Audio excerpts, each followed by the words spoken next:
A debate between two running parties from UNLV student government was set to take place on Monday, April 9th. However, this debate had to be turned into a town hall meeting after the party called the Resistance had to drop out last minute. Here are some of the highlights of that meeting. Welcome. Thank you all for coming to the 2018 CSUN Executive General Board debate. Tonight that we have only 3 of the 6 candidates here this evening. Unfortunately, the Resistance ticket declined to participate in the event this evening. Please lay out the case for your administrative ability, including your familiarity with the Nevada Revised Statutes, open meeting laws, and Robert's Rules of Order. Public service means something different to everybody. I know we all gotten into public service for different reasons.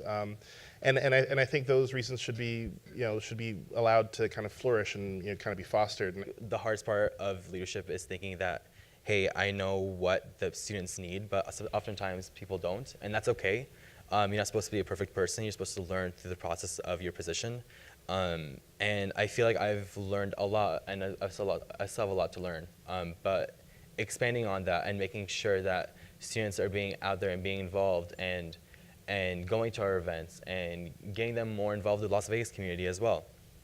And giving them more access to scholarships, which I think is the hardest thing for many students to find, especially here at UNLV and with nonprofits and their own scholarships. First things that I noticed when I first became student body president was the amount of difficulty it requires to be able to embrace and see everyone's different point of view. For us to say that we are the most diverse school in the nation is simply not enough. And it's in so many more ways than you just might traditionally think. I mean, we have non-traditional students here. We have one of the largest veteran populations in the United States here at this university.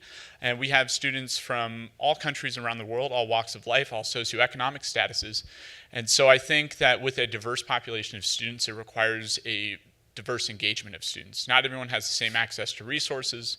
Not everyone wants to be contacted via social media. Not everyone wants to be contacted via email. So I think that it requires a very multilateral approach in making sure that we are reaching students where they are. I think also one of the harder things that I had learned when I became student body president is not everyone particularly cares to hear from the student government, and that's okay. That is not something that you need to bash into people's minds, is that the student government's here, pay attention to us, look at us. But what is important is making sure that you are doing those things for those people, even if they are not listening, even if they're not being engaged, if they're not giving you feedback.